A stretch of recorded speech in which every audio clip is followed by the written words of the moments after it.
मेरे नंगली निवासी भगवान जी ने, आप सबको मालूम है, ये बात शायद स्वरूप दर्शन में बताई गई है कि इन्होंने 1935 में ओपनली डिक्लेयर कर दिया था कि 12 साल बाद ऐसी आंधी आएगी कि माँ बच्चे को छोड़कर भागेगी। और आप जानते हैं, माँ के हाथों से बच्चा नहीं छूट सकता जब तक उसकी जान पे ना बनाए।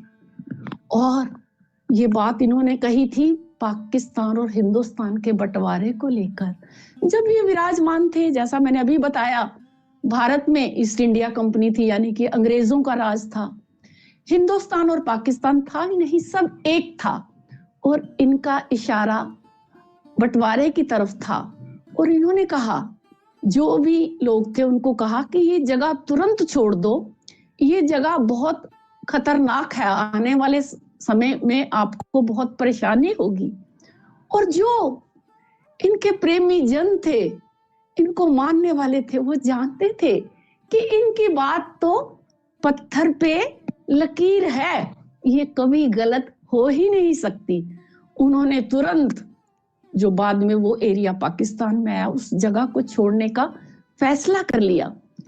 और वो अपने पूरे परिवार सहित, जिधर इन्होंने इशारा किया था, बाद में वो जगह हिंदुस्तान में आई, उधर शिफ्ट हो गए। और इनके कहने पे शिफ्ट हुए। उनको सबसे बड़ा फायदा ये हुआ कि उस समय उनके सभी के पूरे परिवार के सदस्य आ गए। सामान का तो कह नहीं सकते, लेकिन जो उनके पास सोना पैसा सरमाया था वो तो ले ही आए होंगे।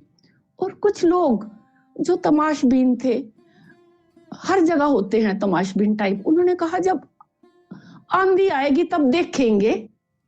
आप जानते हैं कि कहीं कोई सत्संग भी हो रहा हो तो वहां जो भीड़ होती है उसमें सभी लोग पूर्णतः भगवान में इंटरेस्ट लेने वाले नहीं होते। कुछ लोग तो खाना खाने आए होते हैं, कुछ लोग दूसरों की मिस्टेक्स निकालने आए होते हैं। ऐसे ही जिन लोगों ने कहा कि जब आंधी आएगी तब देखा जाएगा, और जब पार्टीशन हुआ तो उनके कोई ऐसा परिवार होगा कि जिसके पूरे मेंबर्स बच के आए हों। आप सब जानते हैं कि 1947 में कितनी मारकाट हुई थी और वो कितने फायदे में रहे, जो नंगली निवासी भगवान जी के कहने पे आ गए। और ये जो परिवार थे, इनमें एक माता थी करमदेई। कुछ साल पहले इस करमदेई माता की इस लीला को मैंने बहुत बार सुनाया था कि सभी से फरमाइश आती थी कि हमने ये करमदेई माता की लीला सुननी है। ये श्री गुरु महाराज जी के टाइम की एक माता थी, यानी कि 1936 से पहले ही श्री गुरु महाराज जी के चरणों में अगाध प्रेम रखती थी। जैसे कि कई भक्तों का प्रेम ऐसा होता है जिसको हम शब्दों में वर्णन नहीं कर सकते, और माता करमदेई का प्रेम भी ऐसा था। जब वो अपने परिवार सहित श्री गुरु महाराज जी के कहने पर शिफ्ट हो गई और उसको जालंधर में जगह मिली, जालंधर के अली मोहल्ला में वो अपने परिवार सहित रहने लग गई। और जब वो गुरु महाराज जी के दर्शन करती थी, हमेशा गुरु महाराज जी के चरण कमलों में एक ही प्रार्थना करती थी कि हमारे ऊपर अपनी कृपा बनाए रखना।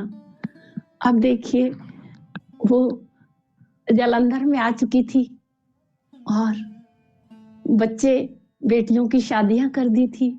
बेटा बाहर जॉब पे जाता था, लेकिन माता का खूब ध्यान रखता था। काफी समय बीत चुका था। ये सन 1976 की लीला है कि करम देवी माता काफी बुजुर्ग हो चुकी थी और बड़े अच्छे ढंग से गुरु महाराज जी का सिमरन करते हुए अपना जीवन बिता रही थी। जैसा कि आप सब जानते हैं कि पहले लोग बात बात पे डॉक्टर के पास नहीं भागते थे। जैसे हम कहते हैं दादी माँ के नुस्खे जो भी है उन पे चल के हम भी बहुत कुछ बड़े आराम से घर में ठीक कर लेते हैं ना।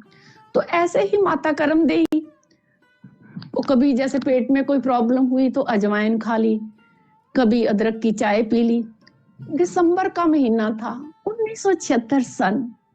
तो माता करमदेई की तबीयत कुछ खराब हुई, तो उसने सोचा कि आगे तो मैं अपने घरेलू टोटके करके अपने आप को ठीक कर लेती हूँ, तो आज मुझे लगता है मुझे किसी डॉक्टर के पास जाना चाहिए, क्योंकि जैसा कि सब किसी को अपने शरीर का अंदाजा होता है कि कब डॉक्टर की जरूरत है। और उसने सोचा मैं डॉक्टर के पास जाती हूँ, बेटा आने वाला था, 1-2 दिन में भी आया नहीं था। वो अंदर गई तो उसने देखा यहाँ वो पैसे रखे थे, तो पैसे बहुत कम थे। उसने सोचा कि डॉक्टर के पास जाऊंगी, डॉक्टर को दिखाने के बाद जब दवाई लेनी होगी तो ये पैसे कम ना पड़ जाएं। वो सोच में पड़ गई कि बेटा कल आएगा या परसों आने वाला तो है, लेकिन मुझे आज ही डॉक्टर के पास जाना है, मैं क्या करूं। फिर उसने सोचा कि मैं सरकारी हॉस्पिटल में चली जाती हूँ। उस समय सरकारी हॉस्पिटल में एक पर्चे के 1976 सन में 20 पैसे लगते थे, तो उसने सरकारी हॉस्पिटल में जाने का विचार बना लिया। और फिर वो सोचने लगी कि पर्चा बनवा के मैं डॉक्टर को तो दिखा लूंगी, तो जो पैसे हैं वो मेरे पास थोड़े कम ही हैं, तो जब मेडिकल स्टोर पे दवाई लेने जाऊंगी हॉस्पिटल में तो उसको बोल दूंगी बेटा ये दवाई में अगर मेरे पैसे कम हैं तो मेरा बेटा आने वाला है, आप दवाई दे दो और इतने पैसे ले लो, बाकी के पैसे मैं आपको बेटे के आने के बाद दे दूंगी। ऐसा उसने मन में विचार कर लिया। और जब उसने ऐसा विचार किया तो मन है ना, उसके मन में आया कि क्या पता मेडिकल स्टोर वाला कैसा हो, वो मेरे को बोले चलो चलो माता जी, पैसे तो है नहीं आपके पास पूरे और दवाई लेने आ गए हैं। अपने मन से ही सोच रही है और फिर उदास होके बैठ गई। और फिर इतने में वो क्या सोचती है, उसने विचार किया कि मैं पता क्या करती हूँ, मैं हॉस्पिटल में लेट जाती हूँ, तब तक ज्यादा भीड़ जो मरीजों की होगी वो निपट चुकी होगी, जो हॉस्पिटल में मेडिकल स्टोर वाला है उसके पास भी कोई खास भीड़ नहीं होगी। अगर इक्का दुक्का लोगों के सामने वो मेरी इंसल्ट कर देगा तो कोई बात नहीं, आज शरीर ठीक नहीं है, मुझे जाना तो पड़ेगा ही। उसने अपने आप को लेट किया और फिर जाने से पहले जब वो श्री गुरु महाराज जी के सामने आई, आज मन में था ना कि पैसे कम है मेरे पास, उसने अपने गले में पल्लू डाला और गुरु महाराज जी के आगे माथा टेका और कहा जैसे कि उनके प्रेमी उनके दर्शन किए बिना कहीं जा ही नहीं सकते। दर्शन करते हुए माता ने श्री गुरु महाराज जी से बोला मैं हॉस्पिटल तो जा रही हूँ, आप सब कुछ जानते हैं, मेरे पास पैसे कम हैं और मेरी लाज आपके हाथ में है। ये कहते कहते उसकी आंखों में आंसू आ गए। माता अकेली थी, दिसंबर का महीना था, बेटा भी पास नहीं था, तबीयत ठीक नहीं थी, आंखों में आंसू आ गए। होता है दिल में जब दर्द पैदा, असर दुआ में होता है, खुदा भी मदद करता है जब बंदा उसका रोता है। तो वो आंसू भरकर अपने आप को लेट करके घर से निकल गई। जब वो हॉस्पिटल पहुंची 20 पैसे दिए और पर्चा बनवाया और जिधर डॉक्टर साहब बैठते थे उधर गई। जैसे ही डॉक्टर साहब के पास पर्चा पहुंचा, डॉक्टर साहब ने देखा करमदेई, वो माता जी को देखकर एकदम बोला आप करमदेई हैं, आपके पैसे तो आ गए। माता जी तो एकदम डर कर सहम गई कि मैं तो मजबूरी की वजह से इस हॉस्पिटल में आई हूँ, मैंने किसी को बताया तक भी नहीं कि मैंने इस हॉस्पिटल में आना है, मेरे पैसे कौन लेके जा सकता है, ये डॉक्टर मेरा मजाक उड़ा रहा है। वो तो ऐसे सहम के ऐसे देखने लगी डॉक्टर को फटी फटी निगाहों से। तो डॉक्टर ने कहा माता जी आप बैठिए, मैं आपको बताऊं कि मेरे पास एक बुजुर्ग आए थे, श्री गुरु महाराज जी, कोट पैंट पहना हुआ, टाई लगाई हुई। कहते मेरे पास एक बुजुर्ग आए थे जिनकी बहुत शानदार पर्सनैलिटी थी। जब वो मेरे पास आए तो बहुत भीड़ थी। उन्होंने मुझे कहा, डॉक्टर साहब देखिए करमदेई आ गई। तो उनके दर्शन करके, उनकी आवाज सुनकर मेरे पे कुछ ऐसा जादू हुआ कि मैं भूल ही गया कि मेरा कोई हेल्पर है या कंपाउंडर है। मैं उसको कहूं कि देखो करमदेई आ गई। मैं खुद उठ के चल पड़ा बाहर। यहाँ पे मरीज थे। मैं बाहर गया और मैंने आवाज दी, करमदेई करमदेई। तो सब मरीज देखने लगे और कोई नहीं बोला। तब उन्होंने बोला, यहाँ कोई करमदेई नहीं है। वो घर में जानबूझकर लेट हो रही थी कि ताकि मेरी सबके सामने इंसल्ट ना हो पैसों की वजह से। जब वो अंदर आया, डॉक्टर कहता मैंने आकर उनको बताया कि करमदेई नहीं आई। तो वो बैठ के, डॉक्टर साहब अपना काम कीजिए। मैंने कुछ पेशेंट्स देखे। फिर थोड़ी देर बाद उन्होंने फिर फरमाया, जो मेरे पास आए थे, देखिए डॉक्टर साहब अब करमदेई आ गई होगी। डॉक्टर कहता फिर मैं, पता नहीं वो कौन थे, कैसे जादूगर थे, फिर मैं खुद उठकर बाहर गया। जबकि ये हमारा नियम नहीं है, हम बाहर नहीं जाते मरीज को बुलाने के लिए। जब मैं दूसरी बार गया, फिर मैंने आवाज लगाई, करमदेई करमदेई। तो माता करमदेई तब भी नहीं आई थी। और जब मैंने आकर उनको दूसरी बार बताया कि माता करमदेई अभी भी नहीं आई, वो उठकर खड़े हो गए और उन्होंने अपनी जेब में हाथ डाला और पैसे निकालकर मुझे देते हुए कहा, डॉक्टर साहब जब करमदेई आएगी आप उसका अच्छी तरह से चेकअप करेंगे और मेडिकल स्टोर से दवाई मंगवाकर भी उसको आप ही देंगे।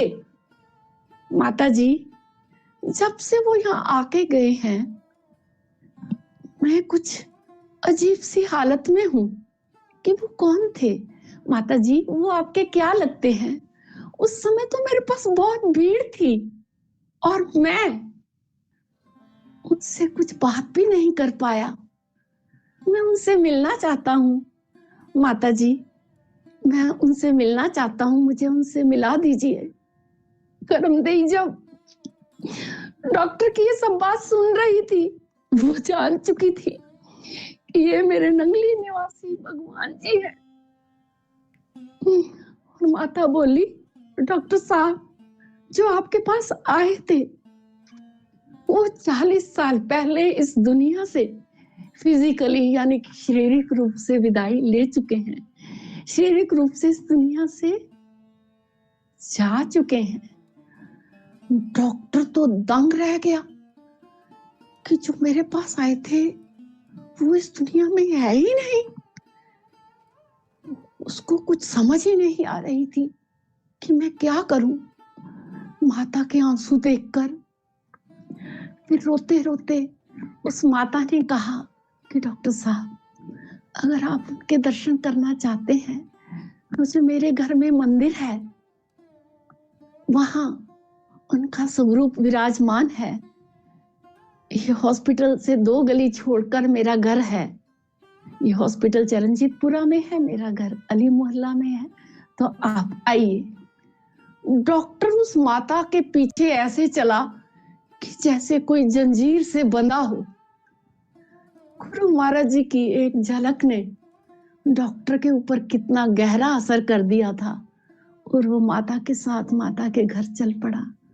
माता अपने घर डॉक्टर को ले गई और मंदिर से जो श्री गुरु महाराज जी का स्वरूप था, जब डॉक्टर को दर्शन करवाए तो डॉक्टर कहता, हाँ यही तो मेरे पास आए थे।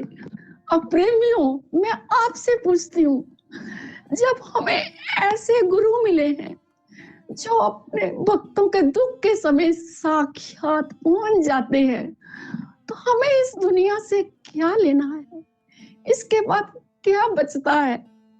कुछ भी नहीं। क्या इन गुरु को छोड़कर कहीं और कुछ सोचने करने का मन करता है? ऐसा लगता है ना कि हमें सर्वसामर्थ गुरु मिले हैं। हमारे जैसा खुशकिस्मत इस दुनिया में कोई नहीं है कि हमें इतने प्यारे गुरु मिले हैं। इनके तो कहने ही क्या, और इनकी हर बात सारी दुनिया से अलग थी। जैसे कि जब इनका समय था, इन्होंने